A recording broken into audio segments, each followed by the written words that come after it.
Hallelujah, Hallelujah, Hallelujah, Hallelujah.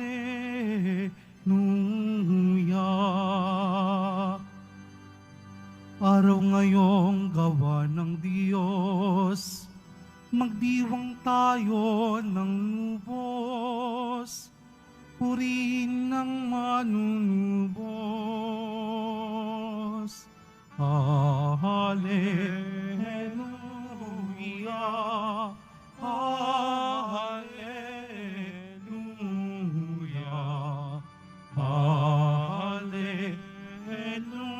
Hallelujah, Hallelujah.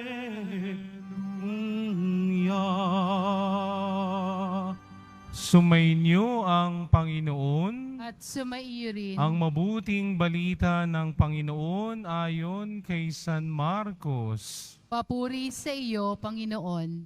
Umagang-umaga ng araw ng linggo, matapos na muling mabuhay si Jesus, siya'y unang napakita kay Maria Magdalena. 7 demonyo ang pinilayas ni Jesus sa babaeng ito. Pumunta siya sa mga alagad ni Jesus na nooy nahahapis at umiiyak at ibinalita ang kanyang nakita. Ngunit hindi sila naniwala sa sinabi ni Maria na buhay si Jesus at napakita sa kanya. Siya'y napakita rin sa 2 alagad na naglalakad patungo sa bukid, ngunit iba ang kanyang kaanyuan. Bumalik sa Jerusalem ang 2 at ibinalita sa kanilang kasamahan ang nangyari, ngunit sila may hindi pinaniwalaan. Pagkatapos napakita siya sa 11 samantalang kumakain ng mga ito. Pinagwikaan niya sila dahil sa hindi nila pananalig sa kanya at sa katigasan ng ulo, sapagkat hindi sila naniwala sa mga nakakita sa kanya pagkatapos na siya'y muling mabuhay. At sinabi ni Jesus sa kanila, "Humayo kayo sa buong sanlibutan at ipangaral ninyo sa lahat ang mabuting balita."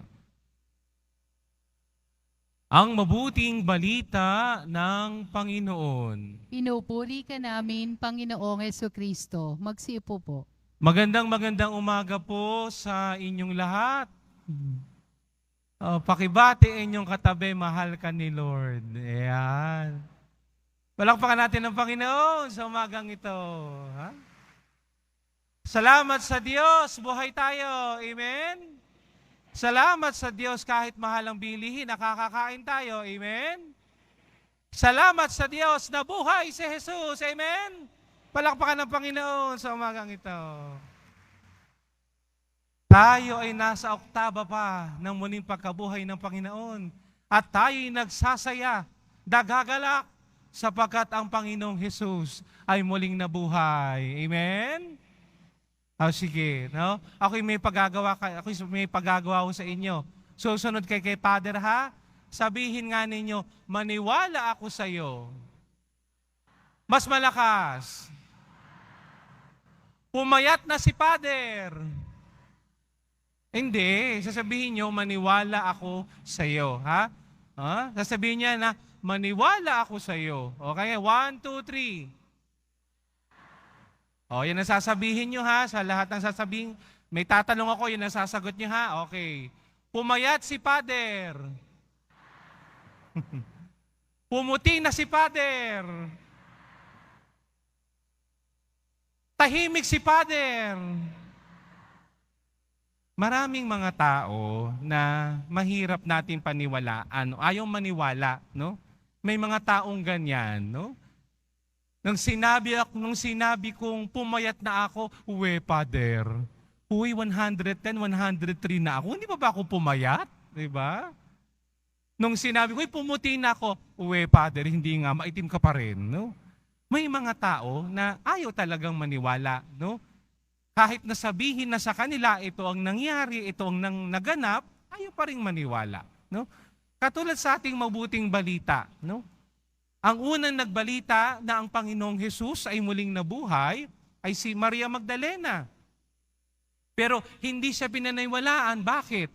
Sapagkat sa kultura ng mga Hudyo, mahirap paniwalaan ang mga kababaihan kapag nagbalita. So yun ang dahilan kung bakit hindi sila naniwala kay Maria Magdalena. No? Ang ganda na nga ng sinabi, 7 demonyo na nga ang pinaalis sa kanya. Sinabi na niya na buhay ang Panginoon. Anong sabi nila? Maniwala ako sa iyo. Oh. Yung 2 alagad, no, nagpakita sa kanila ang Panginoon, no, nung sila naglalakad sa bukid. At tapos ikinuwento nila sa mga alagad. Anong sabi ng mga alagad? Maniwala kami sa inyo. Di ba? Kaya nung nagpakita ang Panginoon sa mga alagad, nagalit ang Panginoon. No? Bakit? Hindi kayo naniniwala na buhay na akong maguli. Talagang ganyan. No? May mga tao na mahirap paniwalaan. Kasi una, hindi sila katiwa-tiwala. No? Siguro gawa ng kanilang nakaraan. No? O dili naman kaya ayaw nilang maniwala sapagkat hindi talaga nila nakita. Subalit sa ating buhay pananampalataya, tayo pinapaalalahanan na ang muling pagkabuhay ng Panginoon ay para sa kapurihan ng Diyos. Amen? Nabuhay si Jesus para sa lahat. Amen? Nabuhay si Jesus sapagkat ito ang tagumpay ng Diyos. Amen? Hindi nabuhay ang Panginoon para lang sa kasiyahan ng tao. Nabuhay si Jesus para paalalahanan ako magtatagumpay ang Diyos. Amen? Kaya nga sabi sa bandang dulo ng ating mabuting balita, no? Humayo kayo, no? Pinahahayo ni Jesus sa mga alagad para ano? Hindi lang para ipangaral na siya'y muling nabuhay, kundi ipangaral nila na ang mabuting balita ang siyang magbibigay ng kaligtasan para sa lahat. Amen? Palakpakan natin ng Panginoon sa umagang ito. Sapagkat sa mabuting balita ay matutunghayan natin na ang Panginoon ay muling nabuhay. Pakinggan natin ang unang pagbasa. Anong nangyari kina Pedro at sa mga kasamang alagad? Aba, ay talaga naman ng mga tao ay gumawa na ng paraan, no? Para ang mga alagad ay patahimikin sa kanilang ginagawa. Subalit natinag ba ang mga alagad? Hindi. Bagkus lalo silang naging masigasig sa pangangaral tungkol kay Kristong muling nabuhay. At kahit man sila, no, ay talagang namangha saan nang gagaling ang lakas ng mga ito. Aba, yan ang magandang regalo ng muling pagkabuhay ng Panginoon. Ano yun? Binibigyan tayo ng lakas ng muling pagkabuhay ng Panginoon. Amen? Ginagawa tayong matapang ng muling pagkabuhay ng Panginoon. Amen? At sa pagkabuhay ng Panginoon, hindi tayo natatakot na sabihin na si Kristo ay Diyos. Amen? At yan ang ating magandang babaunin ngayong araw na ito.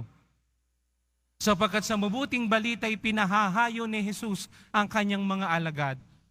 Bagamat sila'y hindi pa rin makapaniwala sa kanilang nakikita, pinapaalalahanan sila ni Jesus, manampalataya kayo. Nagpakita na ako sa inyo.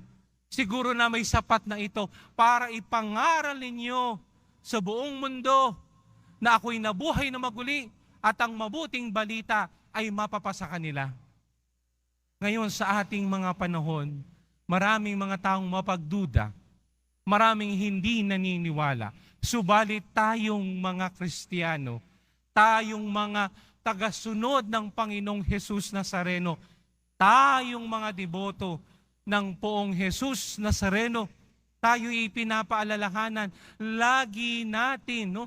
There is always an encounter, lagi nating nakikita, lagi nating nakakatagpo ang Panginoong Jesus na muling nabuhay sa pamamagitan ng banal na misa.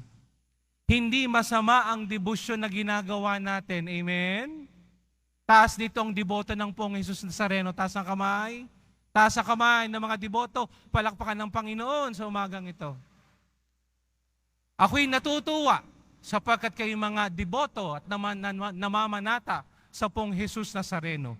Subalit ang hamon, sana ang ating pamamanata at pagdedebosyon sa pong Jesus Nazareno ay hindi maiiwan sa simbahang ito. Bagkus paglabas natin ng simbahang ito, paglabas natin sa dambanang ito, ay ating ipangaral ang mabuting balita sa ating kapwa-tao, lalo't higit sa mga nangangailangan. Sapagkat sa pangangaral ng mabuting balita, hindi naman kailangan bibig lang, kailangan may paggawa. At yun ang pinakamaganda. Bakit? Sa pamamagitan ng aking mga kilos, mararamdaman ng aking mga taong nakakasalumuha na ang Panginoong Jesus ay muling nabuhay. Amen? Amen? Ay, natutulog na kayo. Ay siya, ay sa pagpapatuloy ng ating banal na misa ngayong umagang ito, hari nawa. Nang biyaya ng muling pagkabuhay ng Panginoon ay laging sumaatin. Nahilingin natin sa mahal na pong Jesus Nazareno, no, huwag tayong magduda. Siya'y muling nabuhay. Siya'y nagbibigay ng lakas, tapang at sigasig sa ating lahat. Nanawa ang Panginoong muling nabuhay ay magpaalaala sa atin, meron tayong misyon na dapat gampin. At anong misyon na yon? Ipangaral ang mabuting balita sa lahat ng kinapal.